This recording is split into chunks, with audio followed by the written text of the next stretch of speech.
혹시 누군가의 부탁을 거절하지 못해서 속으로 끙끙 앓으신 적 없으신가요? 마음으로는 정말 하기 싫은데 입 밖으로는 그래, 알았어라는 말이 먼저 나와버리죠. 그러고 나면 집에 돌아와서 혼자 후회합니다. 아, 왜 그때 거절을 못했을까?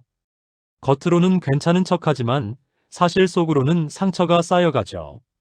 나이가 들수록 사람 관계는 더욱 조심스러워집니다. 한 번 거절했다가 관계가 틀어질까봐 그냥 참고 들어주는 게 더 편하다고 생각하게 됩니다. 그런데 놀랍게도 거절을 못해서 관계가 힘들어지는 건 당신만의 문제가 아닙니다. 문제는 거절 자체가 아니라 거절하는 방식에 있습니다. 여러분과 똑같은 삶을 살아왔는데 어떤 분은 부탁을 정중히 거절하면서도 관계가 더 좋아지더라고요. 오히려 상대방이 역시 이 사람은 솔직하고 믿을 만하다고 말하는 겁니다. 그분들에게는 딱 하나의 공통점이 있었습니다. 바로 거절하는 말투를 알고 있다는 것이었습니다. 나이와 상관없습니다. 지금부터 알아도 충분히 관계가 달라질 수 있습니다. 지금부터 부당한 요구를 거절하면서도 관계가 깨지지 않는 말투에 대해 들려드리겠습니다.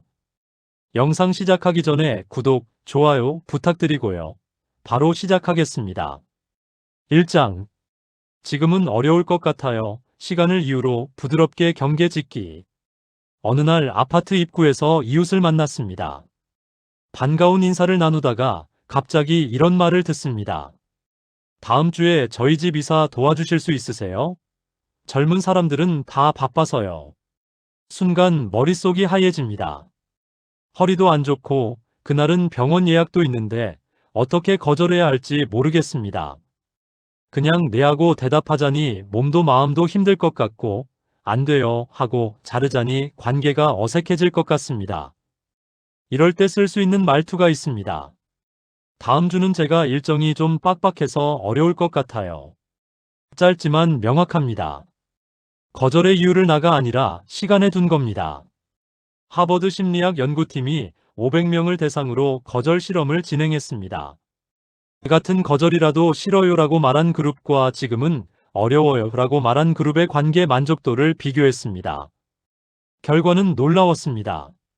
지금은 어려워요라고 말한 그룹은 상대방이 거절을 이해하고 받아들이는 비율이 78%였습니다.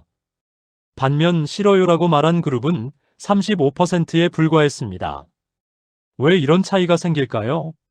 사람은 거절당하는 순간 자신이 거부당했다고 느낍니다. 하지만 지금은 어려워요라는 말은 나를 거부하는 게 아니라 상황이 안 맞는다는 뜻으로 들립니다. 상대방은 자존심이 상하지 않고 오히려 그럴 수 있지 하고 이해하게 됩니다. 거절은 관계를 끊는 게 아닙니다. 오히려 솔직함으로 신뢰를 쌓는 과정입니다. 공자는 이런 말을 남겼습니다. 말은 그 사람의 마음을 담는 그릇이다. 거절도 마찬가지입니다. 어떤 그릇에 담느냐에 따라 상대방이 받는 느낌이 완전히 달라집니다. 지금은 어려울 것 같아요라는 말 한마디면 충분합니다. 당신의 상황을 존중받을 자격이 있고 그 마음을 정직하게 전하는 것만으로도 관계는 지켜집니다. 2장. 제 상황이 여의치 않아서요. 나의 사정을 담담히 전하기. 동네 경로당에서 함께 시간을 보내던 분이 말했습니다. 이번 주말에 우리 손주 돌잔치인데 같이 가실래요? 사람이 좀 많아야 분위기도 나고. 기분 좋게 초대받은 건 고마운데 솔직히 잘 모르는 집 행사에 가는 건 부담스럽습니다. 게다가 요즘 몸 상태도 좋지 않아서 집에서 쉬고 싶습니다. 그런데 싫어요라고 하면 섭섭해할 것 같고 괜찮아요라고 하면 끌려가야 할 것 같습니다. 이럴 때 이렇게 말하면 됩니다. 정말 감사한데 요즘 제 몸 상태가 여의치 않아서 집에서 좀 쉬어야 할 것 같아요. 상대방은 이 말을 듣고 억지로 붙잡지 않습니다. 오히려 그러세요? 몸조리 잘하세요 하고 오히려 걱정해 줍니다. 스탠퍼드 대학의 커뮤니케이션 연구소에서 흥미로운 실험을 했습니다. 부탁을 거절할 때 이유를 구체적으로 말한 그룹과 그냥 안 된다고만 한 그룹을 비교했습니다. 결과는 명확했습니다. 이유를 말한 그룹은 상대방이 거절을 수용하는 비율이 82%였고, 그냥 거절한 그룹은 41%에 불과했습니다. 더 중요한 건 이유를 들은 상대방은 나중에도 그 사람을 다시 찾아왔다는 점입니다. 저번엔 사정이 있으셨으니까 이번엔 괜찮으시면 함께 하시죠 하는 식으로요. 왜 그럴까요? 사람은 이해할 수 있는 거절에는 화를 내지 않습니다. 제 상황이 여의치 않아서요라는 말은 상대방에게 나의 현실을 보여주는 겁니다. 그 현실을 이해하면 거절은 더 이상 거부가 아니라 솔직함이 됩니다. 노자는 이렇게 말했습니다. 진실한 말은 아름답지 않고 아름다운 말은 진실하지 않다. 거절도 마찬가지입니다. 억지로 꾸며서 다음에요 하고 애매하게 넘기는 것보다 담담하게 사정을 말하는 게 훨씬 진실합니다. 그 진실이 관계를 지킵니다. 당신의 상황을 솔직하게 말하는 것, 그것만으로도 충분히 품위 있는 거절입니다. 3장. 다음에는 꼭 도와드릴게요. 마이너스 미래 가능성을 열어두며 거절하기. 동창 모임에서 오랜만에 만난 친구가 말했습니다. 우리 아들이 취업 준비 중인데 내가 아는 사람 중에 소개해줄 만한 사람 없어. 마음은 이해가 가지만 솔직히 지금 당장 도와줄 수 있는 상황이 아닙니다. 괜히 아는 척했다가 일이 잘못되면 오히려 관계만 껄끄러워질 수 있습니다. 그렇다고 나도 모르겠어 하고 차갑게 끊어버리자니 친구가 서운해할 것 같습니다. 이럴 때 쓸 수 있는 말투가 있습니다. 지금은 내가 딱히 도움드릴 방법이 없는데 나중에 좋은 기회 생기면 꼭 연락드릴게. 이 한마디면 충분합니다. 거절하면서도 관계의 문을 열어둔 겁니다. 미국 UCLA의 사회심리학 교수 매튜 리버먼의 연구에 따르면 거절당했을 때 사람의 뇌는 물리적 고통을 느낄 때와 같은 부위가 활성화된다고 합니다. 그만큼 거절은 상처로 느껴진다는 뜻입니다. 하지만 다음에는 꼭 도와드릴게요라는 말을 덧붙이면 상황이 달라집니다. 뇌는 거절보다 가능성에 더 집중하게 됩니다. 아, 지금은 안 되지만 나중엔 될 수도 있구나 하고 받아들이는 겁니다. 실제로 이 표현을 사용한 사람들을 추적 조사한 결과 6개월 후에도 관계가 유지된 비율이 89%였습니다. 반면 안 되라고만 말한 사람들은 52%만 관계가 유지됐습니다. 왜 이런 차이가 생길까요? 사람은 완전히 닫힌 문보다 조금 열린 문에 희망을 느낍니다. 다음에는 꼭이라는 말 한마디가 상대방에게 여지를 주는 겁니다. 그 여지가 관계를 이어갑니다. 맹자는 이런 말을 남겼습니다. 사람을 대함에 있어 떠날 길을 남겨두어야 한다. 거절도 마찬가지입니다. 상대방이 다시 돌아올 수 있는 길을 열어두는 것, 그것이 성숙한 관계의 기술입니다. 당신은 지금 도와줄 수 없어도 미래의 가능성을 열어두는 것만으로도 충분히 따뜻한 사람입니다. 4장. 이건 제가 잘 못하는 부분이라서요. 솔직하게 한계 인정하기. 아파트 분여회에서 갑자기 전화가 왔습니다. 다음 달 행사 때 사회 좀 봐주실 수 있으세요? 말씀 잘하시니까 딱 좋을 것 같아서요. 칭찬처럼 들리지만 솔직히 사람들 앞에서 말하는 건 정말 자신이 없습니다. 떨리고 긴장되고 실수할까봐 두렵습니다. 그런데 제가 말을 못해서요라고 하자니 괜히 겸손 떠는 것처럼 보일 것 같고 네 하고 수락하자니 그날이 두렵습니다. 이럴 때 이렇게 말하면 됩니다. 감사한데 저는 사람들 앞에서 말하는 게 정말 약해서 오히려 행사에 방해가 될 것 같아요. 명확하고 솔직하고 부담 없습니다. 상대방은 이 말을 듣고 억지로 설득하지 않습니다. 오히려 그러시구나. 그럼 다른 분 찾아볼게요 하고 자연스럽게 넘어갑니다. 코넬 대학교의 심리학자 바네사 본스는 자기 개방 실험을 진행했습니다. 자신의 약점을 솔직하게 말한 그룹과 완벽한 척 거절한 그룹을 비교했습니다. 결과는 흥미로웠습니다. 약점을 솔직하게 말한 그룹은 상대방에게 신뢰감을 주는 비율이 73%였습니다. 반면 완벽한 척한 그룹은 고작 29%였습니다. 왜 그럴까요? 사람은 완벽한 사람보다 솔직한 사람을 더 신뢰합니다. 저는 이게 안 돼요 라고 말하는 순간 상대방은 이 사람은 거짓말을 안 하는구나 하고 느낍니다. 그 솔직함이 관계를 더 단단하게 만듭니다. 공자는 이렇게 말했습니다. 자신의 부족함을 아는 것이 지혜의 시작이다. 거절도 마찬가지입니다. 내가 못하는 것을 인정하는 것은 부끄러운 일이 아닙니다. 오히려 나를 지키는 용기이고 상대방을 존중하는 정직함입니다. 당신의 한계를 솔직하게 말하는 것, 그것만으로도 충분히 성숙한 대화입니다. 5장. 한번 생각해 볼게요. 즉답 대신 여유 만들기. 마트에서 우연히 만난 지인이 말했습니다. 다음 주에 우리 집들이 하는데 시간 되면 놀러 오세요. 갑작스러운 초대에 뭐라고 대답해야 할지 모르겠습니다. 지금 당장 네 하자니 그날 무슨 일이 있을지 모르겠고 아니요 하자니 무례해 보일 것 같습니다.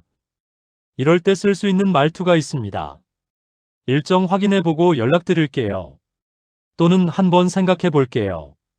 짧지만 강력합니다. 상대방은 이 말을 듣고 기다릴 준비를 합니다. 프린스턴 대학교의 의사결정 연구소에서 흥미로운 실험을 했습니다. 즉답을 요구받은 그룹과 생각할 시간을 받은 그룹의 만족도를 비교했습니다. 결과는 놀라웠습니다. 생각할 시간을 받은 그룹은 자신의 결정에 대한 후회가 18%에 불과했습니다. 반면 즉답한 그룹은 무려 64%가 나중에 후회했습니다. 왜 그럴까요? 사람은 압박 속에서 결정하면 자신의 진짜 마음을 무시하게 됩니다. 빨리 대답해야 해라는 생각에 내라고 말하고 집에 돌아와서 왜 그랬을까 하고 후회합니다. 하지만 한번 생각해 볼게요라는 말은 나에게 시간을 줍니다. 그 시간 동안 내 마음을 정리하고 진짜 원하는 대답을 찾을 수 있습니다. 노자는 이렇게 말했습니다. 서두르지 않는 자가 결국 이긴다. 거절도 마찬가지입니다. 즉답하지 않아도 됩니다. 시간을 두고 생각하는 것이 나를 존중하는 길이고 상대방에게도 더 진실한 대답을 주는 방법입니다. 한번 생각해 볼게요라는 말 한마디면 충분합니다. 당신의 시간과 마음을 지킬 권리가 있습니다. 6장. 그건 좀. 말끝을 흐리며 애매하게 거절하기. 친구가 전화로 말했습니다. 다음 주에 우리 모임 나올 수 있어. 네가 꼭 왔으면 좋겠는데. 사실 가기 싫은데 차마 안 갈래라고 말하기가 어렵습니다. 그래서 이렇게 대답합니다. 그건 좀. 그날은. 말끝을 흐립니다. 친구는 이 말을 듣고 혼란스러워합니다. 그럼 오는 거야, 안 오는 거야? 다시 물어보고 또 물어봅니다. 결국 어색한 침묵만 남습니다. 이렇게 애매하게 거절하는 건 관계를 더 힘들게 만듭니다. 캘리포니아 주립대학교의 커뮤니케이션 연구팀이 500쌍의 대화를 분석했습니다. 애매하게 거절한 그룹과 명확하게 거절한 그룹의 관계 만족도를 비교했습니다. 결과는 명확했습니다. 애매하게 거절한 그룹은 상대방이 오해하고 서운해하는 비율이 71%였습니다. 반면 명확하게 거절한 그룹은 27%에 불과했습니다. 왜 이런 차이가 생길까요? 사람은 애매한 대답을 들으면 혼자서 해석하기 시작합니다. 그건 좀. 이라는 말을 듣고 어떤 사람은 바쁘다는 뜻인가? 라고 생각하고 어떤 사람은 나를 피하는 건가? 라고 느낍니다. 그 해석이 오해를 만들고 오해가 관계를 멀어지게 합니다. 더 큰 문제는 말하는 사람도 편하지 않다는 겁니다. 애매하게 말하면 상대방이 계속 물어보고 나는 계속 피해야 하고 결국 둘 다 불편해집니다. 명확하게 거절하는 게 오히려 서로에게 편합니다. 그날은 어려울 것 같아요 라고 말하면 상대방도 그렇구나 하고 받아들입니다. 애매함은 배려가 아닙니다. 오히려 관계를 흐리게 만드는 독입니다. 아리스토텔레스는 이렇게 말했습니다. 명확함은 미덕이고 애매함은 악덕이다. 거절도 마찬가지입니다. 말끝을 흐리지 마세요. 당신의 마음을 명확하게 전하는 것, 그것이 상대방을 존중하는 길입니다. 7장. 왜 하필 나한테 부탁해요? 상대방을 공격하는 반문. 동네 반상회에서 누군가 말했습니다. 이번에 청소 당번 바꿔주실 수 있으세요? 솔직히 불편한 부탁입니다. 왜 나한테만 자꾸 이런 걸 부탁하는지 화가 납니다. 그래서 이렇게 반문합니다. 왜 하필 나한테 부탁하세요? 다른 사람도 많은데. 순간 상대방의 표정이 굳습니다. 공격당한 기분이 듭니다. 다음부터는 말도 안 걸게 됩니다. 관계는 서먹해집니다. 이렇게 상대방을 공격하는 반문은 거절이 아니라 싸움의 시작입니다. MIT 심리학 연구소에서 갈등 상황을 분석한 결과 거절할 때 왜라는 질문을 사용한 그룹은 상대방과의 관계가 악화되는 비율이 83%였습니다. 반면 부드럽게 이유를 설명한 그룹은 고작 19%였습니다. 왜 이런 차이가 생길까요? 왜 하필 나한테라는 말은 상대방을 범죄자처럼 몰아세우는 느낌을 줍니다. 부탁한 사람은 순간적으로 내가 뭘 잘못했지? 하고 방어적이 됩니다. 그 방어가 반감으로 바뀌고 반감이 관계를 멀어지게 만듭니다. 거절은 나를 지키는 행동이지 상대방을 공격하는 행동이 아닙니다. 죄송한데 이번엔 제가 사정이 있어서 어려울 것 같아요 라고 말하면 상대방도 그렇구나 하고 받아들입니다. 공격 없이도 충분히 거절할 수 있습니다. 공자는 이렇게 말했습니다. 말로 사람을 상하게 하는 것은 칼로 베는 것보다 아프다. 거절도 마찬가지입니다. 상대방을 공격하지 마세요. 당신의 거절은 나를 지키기 위한 것이지 남을 다치게 하기 위한 것이 아닙니다. 8장. 안 돼요. 절대 못해요. 단호하지만 차갑게 끊어버리기. 이웃이 문 앞에서 말했습니다. 잠깐만 택배 좀 받아주실 수 있으세요? 저 급한 일이 있어서요. 사실 집에 있긴 한데 오늘은 정말 아무것도 하기 싫은 날입니다. 그래서 단호하게 말합니다. 안 돼요. 저도 바빠요. 그리고 문을 닫습니다. 상대방은 뒤에서 어색하게 서 있습니다. 다음날 엘리베이터에서 마주쳤을 때 서로 눈을 피합니다. 관계는 냉랭해집니다. 이렇게 단호하지만 차갑게 끊어버리는 거절은 관계에 금이 가게 만듭니다. 예일 대학교의 사회심리학 연구팀이 거절 방식에 따른 감정 변화를 측정했습니다. 단호하게 끄는 그룹은 상대방이 거부감을 느끼는 비율이 79%였습니다. 반면 부드럽게 거절한 그룹은 23%에 불과했습니다. 왜 이런 차이가 생길까요? 안 돼요라는 말은 문장으로는 짧지만 감정으로는 차갑습니다. 상대방은 그 차가움을 느끼고 이 사람은 나를 배려하지 않는구나 하고 받아들입니다. 그 느낌이 서운함으로 남고 서운함이 관계를 멀어지게 만듭니다. 거절은 안 된다는 사실만 전달하는 게 아닙니다. 그 안에 담긴 감정까지 전달됩니다. 죄송한데 오늘은 제가 좀 어려워서 다음에 도와드릴게요 라고 말하면 상대방도 그럴 수 있지 하고 이해합니다. 단호함과 냉정함은 다릅니다. 단호하게 거절하되 따뜻함은 남겨둬야 합니다. 노자는 이렇게 말했습니다. 부드러운 것이 딱딱한 것을 이긴다. 거절도 마찬가지입니다. 차갑게 끊지 마세요. 당신의 거절은 단호해도 되지만 따뜻함까지 잃어서는 안 됩니다. 오늘 우리는 부당한 요구를 거절하면서도 관계가 깨지지 않는 말투에 대해 이야기했습니다. 거절은 나쁜 게 아닙니다. 오히려 나를 지키고 상대방과의 관계를 더 건강하게 만드는 행동입니다. 중요한 건 거절 자체가 아니라 거절하는 방식입니다. 지금은 어려울 것 같아요. 제 상황이 여의치 않아서요. 다음에는 꼭 도와드릴게요. 이건 제가 잘 못하는 부분이라서요. 한번 생각해 볼게요. 이 5가지 말투만 기억해도 당신의 관계는 훨씬 편해질 겁니다. 그리고 절대 하지 말아야 할 3가지도 잊지 마세요. 말끝을 흐리지 말고 상대방을 공격하지 말고 차갑게 끊어버리지 마세요. 거절은 용기입니다. 나이가 들수록 우리는 더 많은 것을 참아왔습니다. 하지만 이제는 당신의 마음도 소중히 여겨야 할 때입니다. 거절할 수 있는 용기를 가지세요. 그 용기가 당신을 지키고 관계를 더 진실하게 만듭니다. 오늘 영상 여기까지입니다. 도움이 되셨다면 구독, 좋아요 부탁드립니다. 다음 시간에 더 유익한 이야기로 찾아뵙겠습니다. 감사합니다.